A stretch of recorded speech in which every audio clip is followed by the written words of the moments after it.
할렐루야. 2026년 7월 29일 수요일 아침입니다. 지난밤도 잘 주무셨나요? 날이 많이 더워져서 많이 힘드시죠? 그럼에도 불구하고 이것 또한 지나가리라. 잘 이겨내시는, 건강하게 이겨내시는 저와 여러분 되시길 바랍니다. 오늘 성도들을 찾아가는 말씀은 느헤미야입니다. 느헤미야 1장.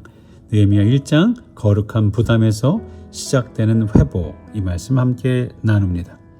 오늘 느헤미야서는 무너진 예루살렘 성벽을 다시 세우는 이야기죠. 그러나 성벽이 세워지기 전에 먼저 무너진 것이 있어요. 그것이 바로 느헤미야의 마음이었습니다.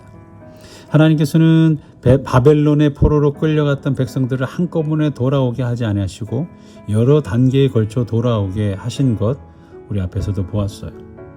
첫 번째 귀환은 스룹바벨을 통하여 이루어졌고 그들은 예루살렘으로 돌아와 무너진 성전을 다시 세웠죠.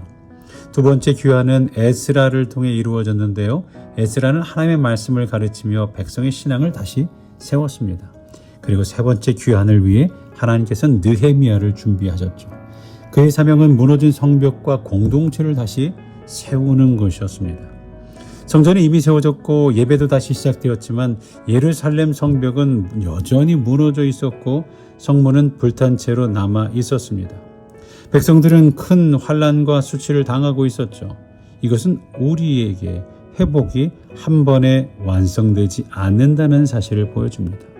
회복이 한 번에 완성되지 않는 거예요. 하나님께서는 성전을 세우시고 말씀을 회복하시며 마침내 하나님의 백성의 삶과 공동체까지 다시 세워가셔요. 근데 하나님께서 예루살렘 성벽을 다시 세우기 전에 먼저 하신 일이 있죠. 세 번째 귀환의 지도자가 될 느헤미야의 마음을 무너뜨리신 거예요. 그를 기도하는 사람으로 준비시키셨죠. 이 말씀을 보면서 저도 주여 제발 저도 그렇게. 그렇다면 느헤미야를 통해 배우는 회복의 시작은 무엇일까요? 저처럼 하나님의 사람은 무너진 곳에 관심을 가집니다. 2절을 보니까 느헤미야는 유다에서 온 사람들에게 질문해요. 2절, 내가 그 사로잡힘을 면하고 남아있는 유다와 예루살렘 사람들의 형편을 물은즉. 느헤미야는 페르시아의 수도 수산궁에서 왕의 술 관원으로 일하고 있었어요. 정부, 중앙정부에서 일을 하고 있어요. 그는 안전하고 안정된 자리에 있었죠. 예루살렘은 멀리 떨어져 있었고 그것의 어려움을 모르는 척해도 자신의 생활에는 큰 문제가 없었어요. 그러나 느헤미야는 먼저 그들의 형편을 묻습니다. 거룩한 부담은 관심에서 시작이 되고 관심은 질문에서 시작이 되죠. 우리가 묻지 않으면 아픔을 알 수 없고 아픔을 알지 못하면 기도할 수 없어요.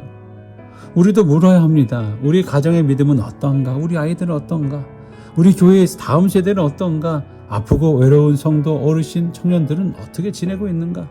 우리 주변에 복음이 필요한 사람은 누구인가? 정말 복음으로 변화될 사람이 누구인가? 하나님께서는 우리가 편안한 자리에 머무르기보다 하나님의 마음이 향하는 곳을 바라보기를 원하십니다. 또한 두 번째 말씀으로 생각해보고 묵상해야 되는 것은 하나님께서는 성벽보다 먼저 우리의 마음을 무너뜨리십니다. 느헤미야는 예루살렘 성벽이 무너졌다는 소식을 듣고 이렇게 반응해요. 4절에 내가 이 말을 듣고 앉아서 울고 수일 동안 슬퍼하며 하늘의 아버지 앞에 금식하며 기도하여. 그는 곧바로 사람들을 비판하거나 계획부터 세우지 않았습니다. 먼저 앉아 울었어요. 금식했어요. 하나님께 기도했습니다. 예루살렘 성벽을 다시 세우기 전에 하나님께서는 느헤미야의 마음부터 무너뜨린 거예요. 참된 회복은 다른 사람의 잘못을 지적하는데 그곳에서 시작하지 않습니다. 하나님의 마음으로 아파하며 하나님 앞에 엎드리는 데서 시작하는 거죠. 특별히 느헤미야는 이렇게 기도합니다. 나와 내 아버지 집이 범죄하여. 그는 예루살렘 사람들이 잘못했습니다 라고 하지 않아요. 자신이 멀리 떨어져 있었지만 공동체의 죄를 자신의 죄로 품고 회개했어요. 비평하는 사람들은 그들이 잘못했어, 제가 잘못했어, 아유 라고 말하지만 다시 세우는 사람은 주님, 우리가 범죄했습니다. 제가 범죄했군요 라고 고백하는 거죠. 가정과 교회가 어려울 때 누가 잘못했는지를 따지기 전에 함께 기도하고 회개해야 합니다. 주님, 우리에게 사랑이 부족했습니다. 주님, 내가 기도하지 못했습니다. 주님, 내가 바쁘다고 핑계만 댔습니다. 주님, 다음 세대를 충분히 품지 못했습니다. 용서하여 주옵소서. 회복은 다른 사람을 바꾸려는 마음보다 나부터 하나님 앞에서 변화되는 데서 시작이 되는 거죠. 세 번째로 기도는 하나님의 약속을 붙들고 나를 드리는 거예요. 느헤미야는 아이고 이거 어떡하냐, 이거 어떡해, 무너진 현실만 바라보지 않았어요. 그는 하나님께서 주신 약속을 기억한 거죠. 백성이 범죄하면 흩어지지만 하나님께 돌아오면 다시 모으시겠다는 약속이었어요. 범죄하면 주저앉히시지만 다시 돌아오면 일으키시는 거예요. 성벽은 무너졌지만 하나님의 약속은 무너지지 않았어요. 성문은 불탔지만 하나님의 사랑은 사라지지 않았어요. 우리 현실이 어렵더라도 그것이 하나님의 마지막 말씀은 아닙니다. 가정의 믿음이 약해지고 교회의 형편이 어렵더라도 하나님께 돌아가면 다시 세우시는 은혜가 있는 줄로 믿습니다. 느헤미야는 마지막으로 이렇게 기도해요. 11절, 우리 종이 형통하여 이 사람 앞에서 은혜를 입게 하옵소서. 여기서 형통은 자신의 성공을 구하는 게 아닙니다. 왕에게 나아가 예루살렘을 돕게 해달라는 거예요. 저도 이 부분에서 주님, 제가 잘못된 길로 가지 않고 우리의 성도들 앞에 은혜를 끼치게 하옵소서 기도가 나오더라고요. 느헤미야에게 왕의 술관원이라는 자리는 출세의 자리가 아니라 하나님의 일을 위한 도구였습니다. 하나님께서는 이미 느헤미야를 왕에게 가까이 갈 수 있는 자리에 세우셨어요.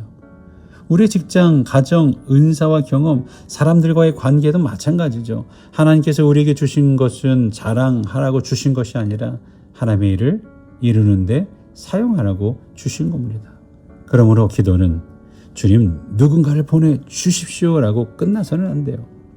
주님, 필요하시다면 저를 사용해 주십시오. 제가 가진 것을 사용하게 해 주십시오. 제가 서 있는 자리에서 무너진 것을 다시 세우게 하옵소서. 한 가지 더 조심스러운 기도는 주님, 제가 주님의 사역을 망치지 않게 하옵소서. 이렇게 기도해야죠.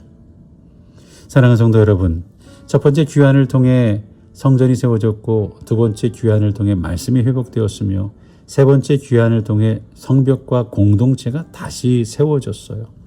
하나님께서는 건물만 세우는 분이 아니라 우리의 예배를 회복하시고 말씀을 회복하시며 무너진 가정과 교회와 공동체를 다시 세우는 분입니다. 그러나 예루살렘 성벽의 재건은 돌을 쌓는 손에서 먼저 시작되지 않았습니다. 무너진 소식을 듣고 하나님 앞에 앉아 울었던 느헤미야의 마음에서 시작이 되었죠.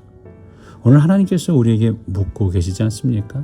내가 관심을 가져야 할 무너진 곳은 어디이냐? 내가 함께 회개해야 할 것은 무엇이냐? 너에게 준 자리와 은사를 어디에 사용하겠느냐? 하나님께서 우리 마음에 주시는 거룩한 부담을 외면하지 마시기 바랍니다. 그 부담을 가지고 기도의 자리로 나아가십시오. 하나님께서는 오늘 한 사람의 무너진 마음을 통해 한 사람을 엎드리게 하시고 기도하게 하셔서 오히려 무너진 가정과 교회와 공동체를 다시 세우실 겁니다. 성벽보다 먼저 느헤미야의 마음을 무너뜨리셨던 하나님께서 오늘 우리의 마음을 새롭게 하시고 우리를 회복의 도구로 사용해 주시기를 우리 구원자 예수 그리스도의 이름으로 간절히 축원합니다. 오늘 이제 이 50주년을 준비하며 다시 세워질 교회를 위해 이장호 집사님께서 기도해 주시겠습니다. 기도합니다. 사랑과 은혜의 주님, 저희가 이곳 미네소타에 교회를 세운 지 50년이 다가옵니다. 늘 저희와 함께 하시어 축복 주시고 은혜를 베풀어 주신 주님께 감사드립니다. 나는 마음이 외롭거나 마음이 무거울 때 나는 주님의 교회에 나와 주님께 기도하고 예배드리면서 마음의 위로를 받고 이민 생활에 용기를 얻었습니다. 이런 교회가 벌써 50주년을 맞이하고 있습니다. 저희와 함께 하시고 지켜주시는 주님이 저희의 안식처임을 다시 한번 고백합니다. 앞으로 저희 교인들이 일치된 마음으로 하나 되어 50주년에 참여하고 서로 도우며 신앙 공동체를 지키며 아름다운 믿음의 교회로 가꾸고 만들어 우리의 자녀들에게 물려줄 수 있는 50년이 100년이 갈 수 있는 미네소타의 아름다운 믿음의 교회로 이끌어 갈 수 있게 주님께서 이끌어 주소서.